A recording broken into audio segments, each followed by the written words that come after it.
Hello everyone, welcome to study time with new informative video. Allahabad high court से जो R O 2021 की vacancy आई हुई थी और इसमें गड़बड़ियों को लेकर जो कोर्ट में केस हुआ था, तो इसका जो फाइनल ऑर्डर है वो जारी कर दिया गया था और सुबह ही ये आपको सूचना दे दी गई थी कि जो ऑर्डर है उसमें क्या डिसीज़न आया है। और निश्चित तौर पर आपने वो वीडियो देख लिया होगा और उसमें आपको जानकारी दी गई थी कि जो सिलेक्टेड कैंडिडेट हैं उनके पक्ष में जो फैसला है वो आया है, यानी कि इस एग्ज़ाम में कोई भी जो गड़बड़ी वगैरह है वो नहीं हुई है। सारा जो एग्ज़ाम है वो बिल्कुल फेयर तरीके से हुआ है और ये सारी चीज़ें। तो लगातार बच्चे बोल रहे थे कि ऑर्डर अभी तक अपलोड नहीं किया गया है, तो जो मुझे उस टाइम लोगों से जानकारी मिली थी उसके अनुसार मैंने आपको बता दिया था कि ऑर्डर जो है दोपहर या शाम तक जो है अपलोड कर दिया जाएगा। तो अब आपका जो ऑर्डर है वो अपलोड कर दिया गया है, तो आप इसे देख सकते हैं। हालांकि क्या ही देखेंगे उसमें, बस वो तो एक ही काम आ सकता है कि जब नेक्स्ट वैकेंसी आए तो आप उस ऑर्डर की जो है टाइपिंग ज़रूर करें, जिससे आपकी जो स्पीड है वो अच्छी हो जाए। अब सिर्फ वो ऑर्डर जो है इसी के काम आएगा आपके, ठीक है। बाकी तो जो सिलेक्ट नहीं हुए हैं तो वो लोग आगे जो तैयारी है उसमें लग जाएं एकदम। और अगर आपको वो जजमेंट जो आया हुआ है देखना है तो हाई कोर्ट की साइट है वहाँ पर मिल जाएगा, वरना हमारा जो टेलीग्राम चैनल है वहाँ पर भी आपको ये जो ऑर्डर है वो दिख जाएगा। और ऑर्डर में क्या बताया गया है ये देखिए, बहुत ही इसमें मतलब अच्छे तरीके से विश्लेषण किया गया है कि क्या चीज़ हुआ था, प्रोसेस कैसा था, नोटिफिकेशन, सारी चीज़ इसमें बताया गया है। और किसने किसने जो रिट डाली थी, ढेर सारे लोगों ने, लगभग कह सकते हैं कि 250 से 300 लोग जो थे वो इस रिट में शामिल थे। और एक रिट नहीं थी, बहुत सारी रिट थी। आप ये देखिए कि कितनी सारी रेट थी, सभी को मर्ज कर दिया गया था। मतलब कितने सारे लोग परेशान थे इसके लिए। और 10-11 नंबर पेज तक तो ये रेट ही रेट चल रही थी।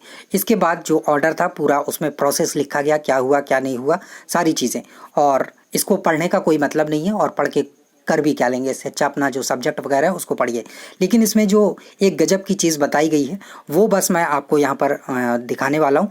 और पहली चीज़ तो ये देखिए कि इसमें सीधा सीधा डिसमिस जो है वो कर दिया गया है। यहाँ पर बताया गया है कि चीफ जस्टिस आर डिसमिस्ड, ठीक है। इसने जो अपील हुई थी इसको डिसमिस कर दिया गया, ठीक है। कोई इसमें वो नहीं है, ख़त्म, टाटा बाय बाय, ठीक है। अब एक जो इम्पॉर्टेंट चीज़ थी जो आप सभी को जाननी चाहिए वो ये है कि इसमें देखिए ये बोला गया है 44 नंबर पे कि in totality of the circumstances we find, हमने ये पाया है दैट द होल रिक्रूटमेंट जो पूरा प्रोसेस हुआ है was carried out in a transparent manner.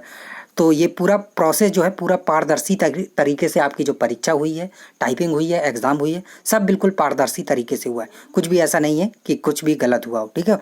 Besides being just and proper which requires no interfaces whatsoever in exercise of powers article under 226 of the constitution of India, ठीक है। तो जो पूरा process है पूरा ट्रांसपेरेंट मैनर में हुआ है आपका एग्ज़ाम। तो आप लोग ये एलिगेशन मत लगाइए कि ये हुआ है वो हुआ है। किसी के 194 आ गए हैं, किसी के 294 आ गए हैं, या किसी के 236 आ गए हैं, कितने आ गए, ठीक है। अगर 194 विद्यार्थी के आए हैं तो उसकी अपनी खुद की मेहनत से आए हुए हैं, ऐसा नहीं है कि उसने कोई गड़बड़ी की है, ठीक है। उसके अपनी खुद की मेहनत से आए। आप भी इतनी मेहनत करिए जैसे भी करनी हो, खेती करना है, जो भी करना है, किसानी करना है, जो भी करना है, लेकिन पढ़ाई आपको मन लगा के करनी होगी। कुछ भी करिए लेकिन पढ़ाई मन लगा के करिए। चाय का ठेला लगाइए, जैसे भी अपने खर्चे निकालिए, लेकिन आपको मेहनत पूरी करनी होगी, पढ़ाई पूरी लगन से करनी होगी। तो आप 194 नहीं, अगले एग्ज़ाम में 294 भी ला सकते हैं और फिर सिलेक्शन ले सकते हैं। और आपको पता होना चाहिए कि पूरी पारदर्शी तरीके से ये जो परीक्षा है वो कराई गई है। तो अब आप लोग ज़्यादा लिबिर ना करें, एकदम शांत रहें। जो हो गया तो हो गया, अगले एग्ज़ाम की तैयारी कराएं। जो कोर्ट का ऑर्डर आया है, माननीय कोर्ट का जो ऑर्डर आया है वो हम सभी को मान्य है, स्वीकार करना होगा, यही सच्चाई है, ठीक है। तो जो एलिगेशन बच्चों ने लगाए थे वो सारे सरासर गलत थे, फर्जी थे, ठीक है। यहाँ पर सारी चीज़ें क्लियर ऑर्डर में बता दी गई हैं। अच्छी खासी हियरिंग वगैरह भी हुई थी, आपने सारी चीज़ें देखी, लेकिन बच्चे कुछ प्रूफ, खास प्रूफ जो है वो नहीं कर पाए। तो ये ऑर्डर है, अगर आपको पढ़ना है तो आराम से बैठ के पढ़िएगा 2-3 दिन, जितना आपको मन लगे अच्छे से पढ़िएगा।